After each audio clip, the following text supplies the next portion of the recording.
Terima kasih pemirsa TVRI Sumatera Selatan, Anda masih bersama kami di Halo Dokter. Tadi kita sudah membahas sedikit mengenai tentang aborsi itu apa ya dokter ya. Dan kali ini segmen kita akan membahas tentang resiko kesehatan yang akan timbul dari tindakan aborsi itu sendiri. Tapi dokter tadi sudah di-spill ya dokter, kalau dokter sudah pernah bertemu dengan pasien-pasien yang mau aborsi seperti itu ya dok ya. Nah ini dokter biasanya kalau praktek di Azahra biasanya hari apa aja dok? Saya praktek hari Senin sampai Kamis jam 3 sampai jam 5 sore. Oke, nah kalau selama praktek di Azahra sudah sering ya dok ya menemui kasus tindakan aborsi seperti itu? Alhamdulillahnya enggak. Belum ya kalau di... Alhamdulillahnya enggak. Okay. Tapi mungkin pada beberapa kasus memang ada yang datang dengan unwanted pregnancy tapi tidak ada niatan untuk. Jadi misalnya ini beneran hamil, oh ya udah gitu. Tapi enggak sampai yang aborsi minta. Seperti itu ya. Untuk mengecek kehamilan saja seperti itu dok. Iya, untuk mastiin terus kira-kira dok kalau dengan usia saya yang segini aman nggak nih?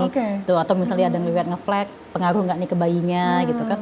Oh, kalau misalnya mayoritas sih yang datang ke kita, alhamdulillah kalau yang selama di Azahra ini nggak ada yang niatan sampai ke situ. Paling cuma sekedar oh ini beneran hamil, oh ya udah deh gitu. Tinggal cuma sekedar cek aja gitu dok ya. Nah kalau konfirmasi. Nah kalau di RSI Azahra ini apakah bisa BPJS atau gimana nih dok? Bisa BPJS, bisa umum, bisa insurance juga banyak di cover di Azahra. Oke, berarti memang pilihannya untuk berobat di Azahra ini dengan asuransi juga bisa seperti itu ya dok? Banyak pilihannya.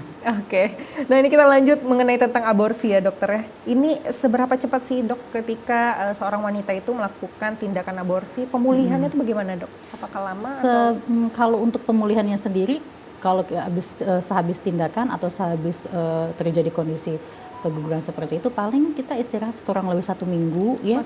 Jadi memang kalau prosedurnya karena dia ini termasuk bukan kategori prosedur atau kejadian yang besar, misalnya operasi besar itu bukan termasuk seperti itu. Jadi untuk recovery sebenarnya nggak begitu lama. Biasanya 2-3 hari istirahat di rumah itu sudah cukup. Aktivitas paling memang kalau misalnya memang ada komplikasi lain, nah itu beda cerita. Tapi kalau misalnya dia kondisinya hanya misalnya keguguran, terus kita lakukan prosedur kuret atau prosedur vakum atau mungkin hanya dengan obat-obatan, biasanya istirahat 2-3 hari cukup. Kecuali kalau misalnya memang ada kondisi lain yang misalnya mungkin dia disertai dengan nyeri perut, mungkin nyeri perutnya bikin dia istirahatnya lebih lama. Tapi kalau secara umum sih 2-3 hari cukup untuk istirahat di rumah. Nah ini aborsi ini kan kalau di stigma masyarakat yang negatif karena memang terjadi di kalangan yang belum menikah seperti itu ya dok ya. Nah ini resiko kesehatannya bagaimana dok bagi yang aborsi yang sudah menikah sama yang belum menikah? Apakah ada perbedaan atau bagaimana? Kalau untuk dari resiko aborsi sendiri sebenarnya sih nggak memandang dia sudah menikah atau belum ya, tapi lebih kepada kalau misalnya kita aborsinya itu aman dengan tadi dengan indikasi medis, dengan pengawasan dokter gitu, dan perawatan pasca aborsinya juga adekuat alias bagus gitu ya. Jadi biasanya sih resiko kesehatan tuh nggak ada yang signifikan. Bahkan untuk misalnya dok yang sering jadi pertanyaan tuh kalau misalnya saya keguguran nih sekarang, nanti hamilnya gimana nih? Kalau saya masih bisa hamil nggak? Nah itu yang sering ditanya. Saya masih bisa hamil nggak? Oh tentu bisa. Gitu. Berarti itu cuma mitos ya dok ya di masyarakat? Ya, justru kalau misalnya karena kan gini, kalau misalnya dia sudah pernah hamil, dianggap berarti organ kandungannya ini bagus. Jadi kalau misalnya hanya berdasarkan satu kondisi keguguran sekali, itu tidak akan membuat kita ini nggak bisa hamil selamanya, enggak. Tapi kalau seandainya kondisi aborsi itu tadi dilakukan oleh tenaga yang tidak kompeten, misalnya mohon maaf misalnya dilakukan sendiri nih, inisiatif sendiri, baca sana baca sini gitu ya, pokoknya bukan oleh dokter, kan ada resikonya menyertai. Yang pertama yang paling sering itu adalah perdarahan. Karena aborsi itu sendiri atau keguguran itu sendiri kan pasti diawali dengan perdarahan. Perdarahan ini bisa sedikit bisa banyak. Yang repot kalau dia banyak. Kalau dia banyak benar-benar kayak kita buka keran. Perdarahannya itu benar-benar dan itu mengancam nyawa. Kalau misalnya perdarahannya banyak ya, kalau misalnya perdarahannya sedikit-sedikit ya mungkin masih bisa diatasi. Tapi kalau perdarahannya banyak dan tidak segera diatasi, itu bisa berakibat hilangnya nyawa. Itu yang pertama, perdarahan. Yang kedua adalah infeksi. Jadi kalau misalnya tadi dilakukan oleh tenaga yang tidak kompeten, mungkin peralatan, kalaupun dia pakai peralatan yang mungkin tidak steril gitu ya, dan prosedurnya ataupun dosis yang dipakai tidak sesuai indikasi gitu kan, observasi ketika penggunaan obat-obatan itu juga tidak cukup gitu kan. Jadi kalau misalnya yang seperti itu dia bisa berujung ke infeksi. Kemudian yang selanjutnya kalau seandainya tadi infeksi tadi tidak tertangani dengan baik, bisa menyebabkan infeksi di rahim, dan yang paling jelek rahimnya bisa diangkat. Oke. Jadi kalau misalnya rahimnya diangkat ya berarti walaupun nyawanya masih ada, Nggak bisa. fungsi untuk reproduksinya, fungsi untuk kehamilannya sudah tidak ada lagi. Oke, ini berarti sangat menakutkan ya dokter ya. Nah untuk aborsi ilegal ini sendiri secara jangka panjang nih dok, komplikasi apa nih yang bakal diterima oleh wanita yang melakukan tindakan aborsi secara ilegal? Kalau secara jangka panjang, kalau seandainya tadi infeksinya tadi tidak teratasi, dia mengalami infeksi tidak teratasi, dia bisa angkat rahim sehingga dia tidak bisa hamil, atau kalaupun misalnya dia tidak sampai jatuh ke kondisi angkat rahim, ada kondisi namanya perlengketan di dalam rahimnya itu sendiri sehingga akan mempersulit untuk hamil di selanjutnya. Jadi kalau misalnya apakah setelah keguguran itu akan sulit hamil? Mayoritas enggak, karena biasanya kalau misalnya tertangani dengan baik berarti penyembuhan recovery-nya juga baik gitu ya. Tapi kalau misalnya penanganannya kurang baik dan sanitasi higienitasnya juga kurang baik, berakibat pada proses penyembuhan yang nggak optimal. Nah, kalau proses penyembuhannya tidak optimal, ya bisa jadi akan mengganggu proses kehamilan selanjutnya, mempersulit. Gitu. Oke, nah dari beberapa metode aborsi yang dokter sebutkan tadi, dari metode itu yang mana dokter yang paling efektif? Apakah bisa dipilih atau memang harus ada saran dokter dari metode-metode tersebut? Kalau di situ biasanya kita lihat dari usia kehamilan.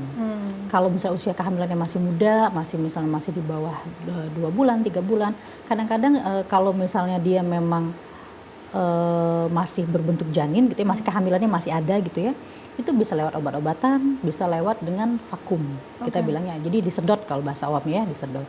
Tapi kalau misalnya dia datang misalnya sudah dengan kondisi sudah keguguran gitu ya, tapi memang kegugurannya ini belum bersih nih kalau kata orang ya. Nah itu tergantung seberapa banyak yang belum bersihnya, sisanya di dalam rahim itu seberapa banyak. Kalau seandainya banyak ya mungkin kita harus pakai prosedur kuret manual, dikuret seperti dikuret, atau tadi bisa juga dilewat vakum, atau kalau misalnya sisanya hanya dikit mungkin obat-obatan bisa, obat-obatan cukup. Jadi memang kita lihat berdasarkan usia kehamilan dan berdasarkan seberapa banyak yang belum bersih tadi. Jadi kalau misalnya dari situ baru nanti ini kayaknya minum obat aja cukup, atau ini kayaknya perlu kuret deh bu, karena kalau kita pakai obat-obatan ini nggak jamin bisa bersih dan lama, karena kan obat-obatan itu kan sifatnya pengobatan itu kayak pasif, kita nunggu aja. Tapi sedangkan kalau kita tindakan kan benar-benar kita dalam tanda kutip kita paksa jaringannya keluar, jadi supaya recovery-nya lebih cepat. Iya, dituntaskan supaya recovery-nya lebih cepat. Kalau misalnya dia belum selesai kan masih mengalami perdarahan, berarti recovery-nya belum jalan tuh, gitu. Jadi bisa menghambat proses selanjutnya. Oke, nah ini dokter, tapi maraknya masyarakat pada umumnya ya dokter ya lebih memilih menggunakan obat karena memang seperti yang dokter bilang tadi bahwa obatnya memang secara masih banyak oknum-oknum yang menjual seperti itu ya dok. Nah ini bagaimana dok, misalkan ada pasien yang mereka meminum obat tetapi ternyata tidak bersih seperti itu ya dok di rahimnya. Jangka panjangnya bagaimana dok untuk kesehatannya? Kalau seandainya dia misalnya dia inisiatif sendiri, melakukan sendiri, nggak tahu bersih, pokoknya dia keluar menganggap sudah nggak hamil gitu ya, nggak pemeriksa selanjutnya, jangka panjangnya sisa kehamilan itu tadi yang jangka pendek infeksi, jangka panjang dia bisa berkembang jadi kanker. Oke. Jadi kalau makanya kalau kita selalu bilang sama, kadang-kadang ada tidak sedikit yang misalnya pengen menghindari tindakan kuret gitu kan. Nah kita selalu informasiin kalau misalnya dengan obat-obatan pun masih belum bersih gitu kan, mungkin ujung-ujungnya tetap harus kuret nih. Kalaupun misalnya nggak mau, kita hormati keputusannya, tapi yang penting kita kasih tahu resikonya seperti ini loh bu, jangka panjangnya. Yang penting nanti ketika dia mengambil keputusan, dia sudah dapat semua informasi yang dibutuhin. Kalau saya nggak kuret, walaupun sudah pakai obat nih masih nggak bersih, disaranin kuret nggak mau nih gitu kan. Ya udah, kita nggak bisa paksa gitu kan, tapi yang penting tahu jangka panjangnya, nanti saya ada kemungkinan tadi kalau yang jangka panjang kanker. Oke, nah ini sangat edukasi yang mungkin sering disampaikan oleh dokter juga kepada pasiennya seperti itu ya dok. Nah ini juga kita sampaikan kepada pemirsa TVRI Sumatera Selatan ya, untuk tidak mengambil jalan yang salah seperti itu ya dok. Nah ini berapa persen nih dok kemungkinan terjadinya kanker akibat dari yang tidak bersih dari kuret itu tadi? Kalau persentase saya lupa, tapi kalau misalnya memang nggak besar, karena ya untuk menjadi kanker itu sendiri kan multifaktorial ya, nggak hanya karena nggak kuret ini pasti jadi kanker, ini nggak, belum tentu. Karena kan sebenarnya tubuh manusia itu apalagi buatan Tuhan ya, itu tubuh manusia itu sebenarnya pintar, rahim itu sebenarnya pintar. Jadi kalau seandainya dia menganggap tadi hamilnya ini nggak bagus gitu ya, kadang-kadang si tubuh itu tadi keluar sendiri tanpa kita apa-apain. Jadi sebenarnya tubuh sendiri pun dia sudah punya mekanisme untuk membersihkan dirinya sendiri gitulah. Jadi nggak semua kondisi itu akan berkembang jadi kanker. Cuma memang kalau misalnya dia sudah kejadian, itu biasanya kadang-kadang ketahuannya itu telat. Nah, ketahuannya telat itu yang kadang-kadang penanganannya jadi nggak optimal gitu kan. Karena biasanya seperti itu nggak mau periksa karena mungkin ada rasa tekanan sosial, rasa malu, terasa apa gitu kan untuk memeriksakan diri, padahal dokter kan diikat oleh prinsip kerahasiaan. Andai kata pun misalnya kita ketemu dengan seorang wanita atau pasangan yang memang benar melakukan aborsi sendiri gitu kan, dan ternyata nggak tahu nih bersih apa enggak gitu kan, periksa aja nggak apa-apa. Karena nggak mungkin kita gembor-gembor, oh si A si B ini gini-gini, nggak mungkin. Karena itu kita terikat prinsip kerahasiaan. Pun kalau misalnya seandainya masalah di ranah hukum, itu adalah wewenangnya yang berwajib.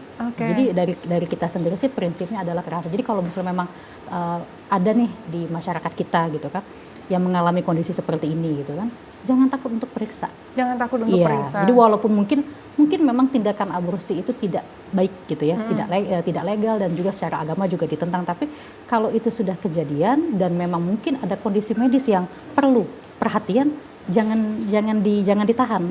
Karena ya tadi resiko kalau dia pendarahan bisa sampai kehilangan nyawa. Dan itu juga semakin cepat untuk berobat, semakin bagus juga ya dok ya untuk pengobatannya seperti itu ya. Semakin cepat diatasi, harapannya recovery-nya, penyembuhannya juga makin cepat. Gitu. Nah setelah ini dokter kita akan membahas tentang bagaimana secara hukum di Indonesia sendiri mengenai aborsi ini ya dokter ya. Tapi setelah yang satu ini, untuk itu pemirsa TVRI Sumatera Selatan jangan kemana-mana, tetaplah bersama kami.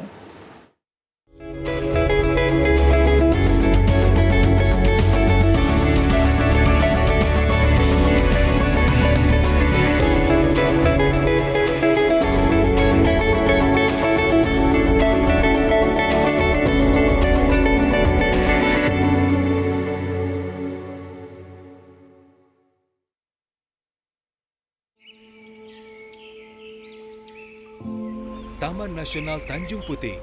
Disinilah lokasi kami tinggal dan hidup. Hutan hujan tropis di Kalimantan adalah rumah bagi kami, orang utan. Orang utan ini adalah yang satu-satunya peninggalan nenek moyang kita, dan sangat disayangkan apabila kita tidak melindungi dan mengetahui apa sih orang utan itu. Kita harus melindungi dari kepunahan dan untuk menjaga kelestariannya. Jagalah kami dari kepunahan, agar tak hanya dongeng yang menjadi warisan.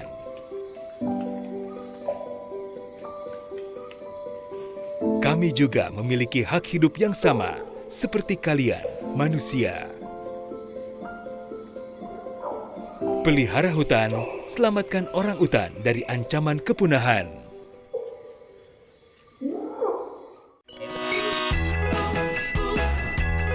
Mengajak Anda untuk bernostalgia ke masa lalu, mengukir kenangan lewat tembang-tembang yang merdu, merangkai memori melalui alunan lagu.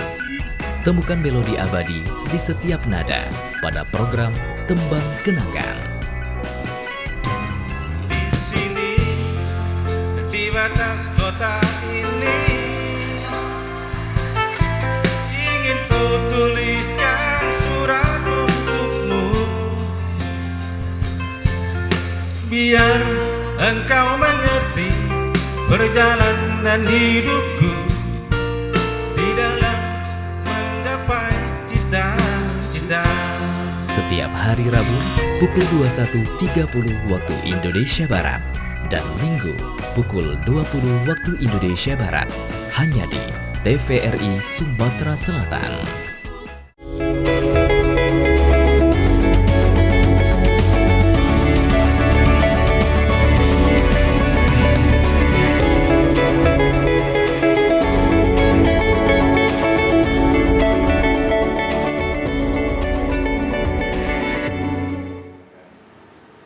Terima kasih pemirsa TVRI Sumatera Selatan, Anda masih bersama kami dalam program Halo Dokter, dan kita akan membahas lebih lanjut lagi mengenai aborsi dan terutamanya mungkin aborsi ilegal ya dokter ya, yang masih marak terutama di Indonesia seperti itu dok. Benar. Nah ini bagaimana dokter melihat dari kacamata kedokteran melihat aborsi ilegal di Indonesia sendiri bagaimana dok? Jadi kalau untuk saat ini memang karena tingginya angka media sosial juga ya salah satunya, jadi banyak sekali yang kita lihat sekarang ini kejadian aborsi ilegal yang baik itu dilakukan oleh pasangan muda, bahkan kadang-kadang di bawah umur gitu ya, nggak jarang sekarang di bawah umur, ataupun pasangan yang sudah menikah. Oke. Jadi kadang-kadang kalau misal dari yang sering kita temukan adalah tadi kalau misalnya dia pasangan ini pasangan yang sudah menikah, yang paling sering alasannya adalah mungkin kondisi ekonomi atau merasa belum siap secara mental. Jadi memang sebenarnya yang harus dicari di titik beratkan adalah gimana mencegah jangan sampai hamil nih sebenarnya, kita lebih ke hulu lagi sebenarnya. Cuma kalau misalnya memang sudah kejadian dan ada niat untuk seperti itu, setahu saya dari sisi kalau misalnya pelaku tindakan aborsi baik itu yang hamil gitu kan ataupun yang menyuruh untuk melakukan aborsi, entah itu pasangan, orang tua mungkin gitu ya, atau mungkin ya keluarga gitu. Jadi si pelaku si yang hamil ataupun yang menyuruh untuk hamil dan orang yang melakukan tindakan tersebut, misalnya nih siapa mungkin nakes sendiri misalnya gitu ya, yang ilegal tadi itu bisa dijerat hukum, baik hukum secara KUHP ataupun secara dari Undang-Undang Kesehatan. Jadi kalau sependek pengetahuan saya itu tindakan itu bisa dijerat sampai penjara sampai dengan terakhir itu 10 tahun dan denda 1 miliar kalau yang pelaku tindakannya ya. Dan kalau dari sisi untuk hukumnya itu sendiri, memang sekarang ini yang jadi pertanyaan apakah kondisi ini terlaporkan dengan baik, gitu kan? Karena kan tentu tadi kalau misalnya seandainya kita pernah berkaca pada kasus yang sudah ada, ya itu sudah ketahuan tuh hukumnya jelas gitu kan, siapa yang melakukan, siapa yang menyuruh gitu kan. Nah tapi kalau misalnya yang sering kita temui adalah memang pasangan ini memang menginginkan itu terjadi, dilakukan secara rahasia, secara pribadi gitu kan. Nah dan itu kan yang tidak tercatat secara hukum. Cuma kalau kita bertanya apakah ada hukumnya, hukumnya ada. Gitu. Makanya kalau misalnya saya selalu bilang sama pasien-pasien yang datang dengan niatan yang seperti itu, bahwa tindakan ini tindakan yang tidak disetujui oleh hukum. Jadi kalau kita lakukan, ibunya yang hamil gitu ya, ibunya bisa kena penjara, pasangannya bisa kena penjara, saya pun bisa kena penjara nih gitu dokternya kan. juga yang melakukan bisa kena ya. Jadi semua yang terlibat tuh bisa kena kalau dia ilegal. Nah tapi kalau tadi beda ya, kalau misalnya memang yang ada indikasi itu tentu dia punya pengecualian tersendiri. Tapi kalau misalnya secara yang ilegal semuanya kena. Jadi bahkan bahkan kalau kecuali kalau seandainya misalnya si wanita ini dia nggak tahu nih dilakukan aborsi pada diri dia, nggak tanpa persetujuan. Nah begitu, tanpa persetujuan itu beda lagi, berarti kan tidak ada niat dari si perempuannya gitu kan. Mungkin ya siapa tahu kita berandai-andai nih, berskenario kalau misalnya mungkin perempuannya dibikin pingsan terus dilakukan prosedur itu tanpa persetujuan si perempuan. Nah itu kan pasti beda lagi tuh ceritanya. Kalau seandainya memang disetujui, si perempuan tahu, pasangannya tahu, dan yang membantu proses tersebut juga tahu, itu bisa kena hukuman pidana. Oke dok, ini meskipun yang diaborsi itu mungkin dalam tanda kutip dia ingin ada mengancam nyawa atau pemerkosaan seperti itu dok. Apabila dilakukan dengan di luar rumah sakit, apakah tentu juga dikenakan hukum atau bagaimana dok? Sekarang ini yang jadi dilema batas usia untuk menegakkan ini kehamilan karena aborsi. Memang kehamilan karena pemerkosaan. Jadi memang kalau misalnya yang dipersyaratkan dalam undang-undang itu adalah usia kehamilan tidak lebih dari 45 hari. Oke, berarti ada batasannya dok? Iya, tapi yang jadi dilema adalah apakah secepat itu kita bisa memutuskan kasus pemerkosaan itu tuh sudah ketok palu gitu loh. Nah, jadi karena kan kalau kita mau melakukan prosedur abortus pada pasien yang dengan korban perkosaan kan kita harus tegak dulu nih, oh ini memang korban pemerkosaan, bukan atas dasar suka sama suka seperti itu ya. Nah itu yang kadang-kadang kita butuh waktu. Nah kalau misalnya dia untuk korban pemerkosaan sendiri dia di pengecualian. Jadi kalau misalnya untuk sampai saat ini itu pengecualian, dan itu pun kalau yang sekarang ini juga yang masih diperjuangkan sama Komnas HAM perempuan ya. Kalau misalnya ini kan biar jangan jadi trauma mental bagi yang bersangkutan, karena itu tentunya akan ketika anaknya lahir tentu dia akan dibayang-bayangi sama peristiwa yang sudah menimpa. Jadi memang kalau yang seperti itu yang korban pemerkosaan dia punya pengecualian tersendiri, tapi selain dari situ itu masuk ke ranah hukum. Oke, tidak diperbolehkan seperti itu? Tidak diperbolehkan. Oke. Nah kalau misalkan ada pasien ya dok ya datang ke dokter dengan keluhan akibat pemerkosaan seperti itu dan dia pengen diaborsi, itu bagaimana dok? Apakah dokter dan rumah sakit memperbolehkan atau bagaimana? Harus membawa surat pengantar dari polisi. Oke, Jadi berarti memang ada kejadian prosedurnya ya, tersebut harus dilaporkan dulu, sama seperti kita visum.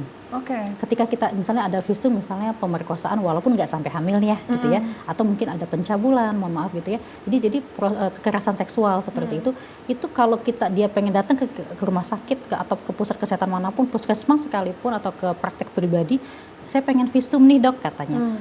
Visum hanya bisa dikeluarkan kalau ada surat perintah dari kepolisian. Kalau seandainya dia datang bukan misalnya cuma untuk periksa aja, ya periksa aja, bukan visum namanya. Dan nggak bisa dipakai buat visum.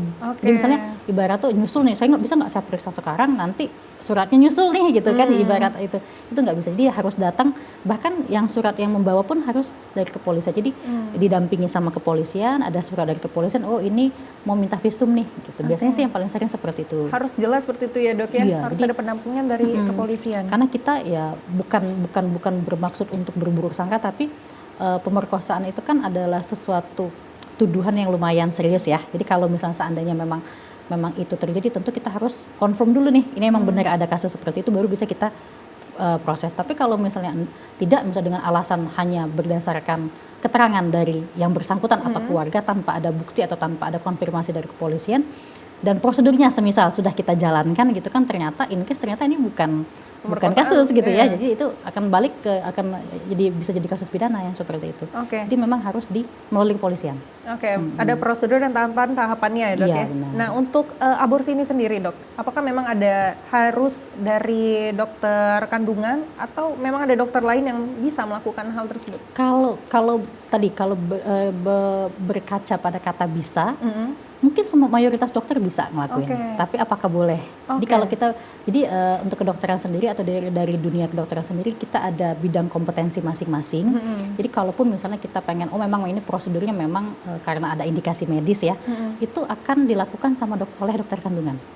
Jadi kalau misalnya tadi kalau kita cerita di awal, kita diskusi sama dokter penyakit dalam mungkin terkait kondisi, itu hanya untuk ini memang keputusan kita, ini memang sudah benar nih. Tapi tetap prosedurnya, misalnya eksekusinya untuk pelaksanaan tindakan itu akan dilakukan oleh dokter kandungan. Nah kalau misalkan dokter yang sudah berkompeten gitu seperti itu ya dokter yang memang berasal dari dokter kandungan, tetapi kalau misalkan memang ingin melakukan tindakan aborsi di luar rumah sakit, apakah diperbolehkan membuka praktek seperti itu dok? Kalau sejauh ini terkait dari izin praktek ya, kalau misalnya biasanya kalau untuk praktek pribadi dia ada batasan izinnya. Jadi kan kalau sekarang ini yang untuk di Indonesia ada yang namanya klinik gitu ya, ada yang namanya praktek pribadi, ada yang namanya rumah sakit gitu. Kalau klinik tergantung izin, ada yang bisa prosedur, ada yang bisa melakukan klinik, rumah sakit mayoritas bisa. Tapi untuk praktek pribadi, setahu saya izin praktek pribadi itu tidak meliputi tindakan. Jadi hanya sebatas konsultasi, pemeriksaan, USG mungkin, atau mungkin praktek, kalau dokter kan USG gitu ya, kalau dokter lain mungkin ada pemeriksaan rekam jantung seperti itu gitu ya. Itu hanya sebatas pemeriksaan, bukan tindakan. Kalau misalnya dia sudah tindakan, itu kan tentunya perlu ruangan khusus, perlu obat-obatan atau peralatan yang seandainya terjadi kondisi yang tidak diinginkan, kita sudah siap nih obat-obatan emergency. Jadi kalau misalnya untuk sejauh ini, kalau untuk di Indonesia, wewenang itu adanya pada klinik sama rumah sakit. Klinik dan rumah sakit? Iya, karena kalau praktek pribadi biasanya dia tidak ada tempat pengawasan. Kalau untuk kita melakukan tindakan kuret ya, biasanya praktek pribadi itu lebih kayak ruangan gitu ya, ada meja pemeriksaan, ada alat USG, hanya seperti itu. Sedangkan kalau klinik kan kadang-kadang ada klinik bersalin gitu kan, ada klinik mungkin ibu dan anak yang memang bisa, kalau memang izinnya ada, dia bisa melakukan. Berarti tetapi tidak semua klinik dan rumah sakit ada seperti itu ya dok? Kalau yang namanya rumah sakit harus ada. Harus ada. Karena yang namanya, kalau misalnya dia rumah sakit, kecuali memang rumah sakit khusus ya, misalnya kayak rumah sakit khusus mata, khusus paru, mungkin memang tidak dialokasikan untuk itu. Tapi sejatinya kalau yang namanya rumah sakit, mereka harus bisa melakukan tindakan minimalnya. Jadi kalau misalnya memang kira-kira seandainya rumah sakit ini merasa keterbatasan sarana, prasarana, atau mungkin SDM-nya yang nggak ada, dirujuk. Tapi memang idealnya yang namanya tindakan kuretase, tindakan sedot tadi gitu ya, vakum tadi, itu dilakukannya di rumah sakit biasanya. Nah untuk klinik-klinik yang mungkin ingin ada tindakan dari aborsi itu tadi, dok, apakah memang ada syarat-syarat yang harus dipenuhi dari secara hukum gitu? Kalau itu biasanya harus ditanya ke dinas perizinan. Oke. Nah, biasanya kalau sekarang itu kan dari OSS ya, kalau nggak salah ya, itu nanti harus dikonfirmasi lagi ke situ apakah untuk klinik, kan sekarang ini kan klinik pun ada beberapa tipe ya. Nah, apakah klinik boleh menjalankan, apa tidak? Karena sejauh ini kalau misalnya yang paling jelas izinnya adalah rumah sakit. Karena kan kalau misalnya untuk prosedur kuret itu sendiri kan ada yang namanya pembiusan, ada yang namanya tadi tindakan kalau misalnya memang sekiranya masih yang mau melakukan tindakan gitu ya masih ragu, lebih baik cari rumah sakit terdekat. Oke. Gitu. Nah, biasanya kalau kita lihat kalau aborsi ilegal seperti itu ya dok ya, biasanya tenaga medis yang mungkin tidak berkompeten atau memang bukan di bidangnya tapi dia melakukan tindakan aborsi seperti itu ya dok ya. Nah, tapi kalau misalkan tentang dukun anak nih dok di masyarakat, nah ini apakah masih bisa termasuk dalam kasus aborsi ilegal atau gimana dok? Untuk saat ini sebenarnya tadi kalau kita dari dunia kedokteran kita ada ibarat ada list atau ada daftar kompetensi yang boleh kita lakukan. Kayak dokter kandungan pun ada batasan tertentu. Kalau misalnya ternyata ini sudah ranahnya subspesialistik nih misalnya. Tentu dokter kandungan SPUG umum, dokter kandungan umum pun tidak akan melangkahi itu. Nah, kalau terkait dukun anak tidak ada regulasi yang jelas. Nah, itu yang jadi pertanyaan, apakah kalau misalnya seandainya itu dilakukan sama dukun anak, apakah itu termasuk aborsi yang ilegal? Kalau kita lihat dari definisi, ya. Kalau lihat dari definisi ya, per definisi. Karena kan satu yang boleh melakukan adalah tenaga yang kompeten di bidangnya. Sedangkan kompetensi itu kan ada tolak ukurnya tuh. Ada mungkin kalau dokter mungkin dia ada sertifikasi dia sebagai dokter, ada ijazah seperti itu. Sedangkan kalau dokter anak kan tidak ada tolak ukurnya. Jadi kalau secara per definisi bisa masuk kategori ilegal.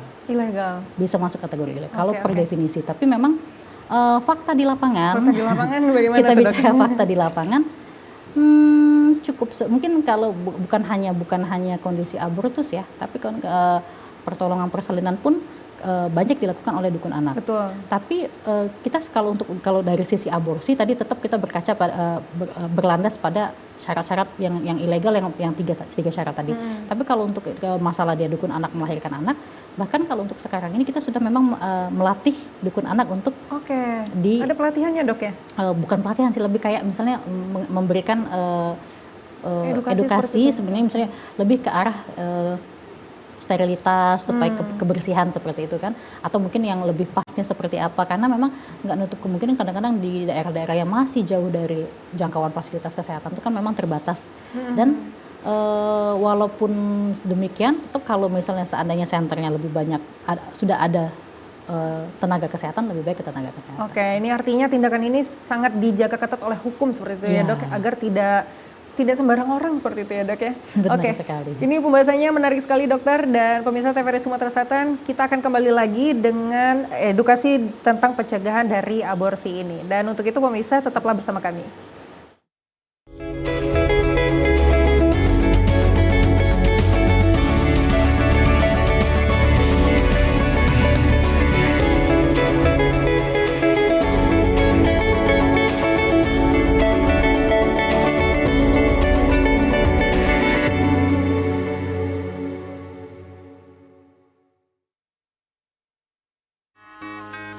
Kebudayaan agraris yang selaras dengan alam diekspresikan dalam alunan nyanyian yang diiringi petikan gitar tunggal khas Sumatera Selatan.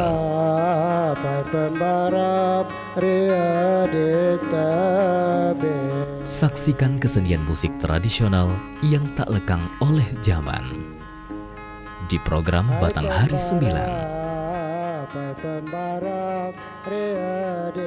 Setiap hari Senin dan Kamis pukul 13 waktu Indonesia Barat. Selasa pukul 10:30 waktu Indonesia Barat. Serta Sabtu dan Minggu pukul 16:30 waktu Indonesia Barat. Hanya di TVRI Sumatera Selatan.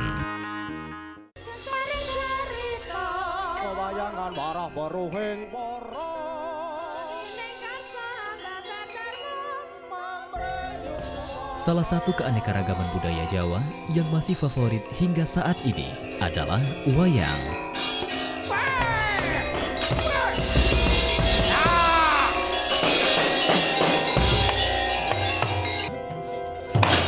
Seni pertunjukan dengan alur cerita yang menarik ini hadir menemani pemirsa pecinta warisan budaya asli Indonesia dengan beragam cerita dan daun kondang.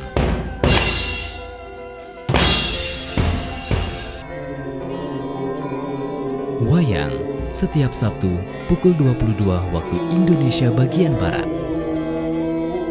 Hanya di TVRI Sumatera Selatan, media pemersatu bangsa.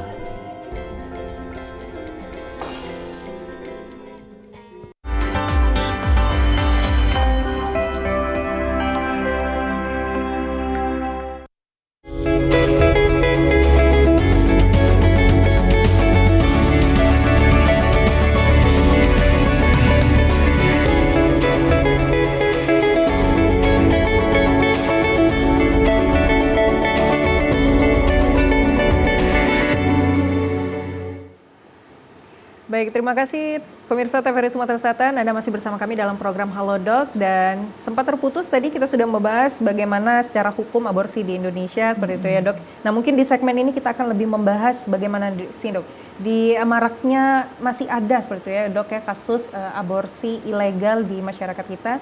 Bagaimana dokter memberikan pandangan seperti itu Dok, agar masyarakat kita tidak memilih aborsi yang ilegal seperti itu. Jadi sebenarnya yang terjadi adalah aborsi itu dilaksanakan atau dilakukan karena kehamilannya tidak diinginkan. Okay. Jadi prinsip utamanya adalah mencegah kehamilannya sebenarnya. Jadi kalau seandainya tidak ingin dilakukan terjadi aborsi ilegal, berarti prinsip utama cegah kehamilannya. Jadi pemakaian kontrasepsi itu sangat penting, baik itu tujuannya untuk menunda kehamilan atau memang nggak pengen hamil sama sekali gitu kan. Memang kontrasepsi itu kan berbagai macam ya, ada yang dalam bentuk pil, suntikan, atau IUD gitu ya. Nah, jadi memang kalau misalnya aborsi ilegal ini kan biasanya terjadi karena tekanan dari sisi sosial gitu ya, mungkin ada takut ketahuan, ada rasa malu seperti itu, atau tadi belum siap. Nah, jadi intinya sama, apapun reason behind that, apapun alasan dibalik semua itu, tetap prinsip utamanya adalah cegah kehamilannya. Karena kalau misalnya kehamilannya dicegah, tentu tidak akan ada aborsi ilegal gitu kan. Karena kalau aborsi yang diinduksi atau aborsi yang memang ada indikasi medis, tentu bukan masuk aborsi ilegal gitu kan ya. Jadi memang kalau seandainya kita ingin mencegah, kita tarik ke hulu, gunakan kontrasepsi. Memang pemakaian kontrasepsi ini sendiri kadang-kadang efektif atau tidak efektif, memang itu perlu mungkin konseling lebih lanjut dengan tenaga kesehatan. Tapi kalau seandainya pasangan, baik itu muda, tua gitu ya, kalau mereka melakukan hubungan suka sama suka yang berpotensi akan menyebabkan kehamilan, tentu sudah siap akan konsekuensinya. Oke dokter, ini seperti itu. Menarik sekali pembahasan kita hari ini ya dokter ya. Kalau aborsi itu ternyata bukan hanya yang spontan tapi tidak spontan juga seperti itu, dan harus memang dikonsultasikan ke tempat yang memang seharusnya seperti itu ya dokter ya, yaitu di rumah sakit seperti itu. Oke, terima kasih banyak dokter sudah mau mampir dan juga memberikan edukasi ke pemirsa TVRI Sumatera Selatan mengenai bahaya dari aborsi itu sendiri. Dan untuk itu pemirsa TVRI Sumatera Selatan yang ingin berobat bisa langsung ke RSIA Azhara, karena ada beberapa promo yang diberikan oleh RSIA Azhara, yaitu seperti promo MCU diskon 15%, atau mungkin ada vaksin umroh juga influenza dan pneumonia diskon 15%. Dan akhir kata saya Roza Holila pamit undur diri, terima kasih atas kebersamaan Anda.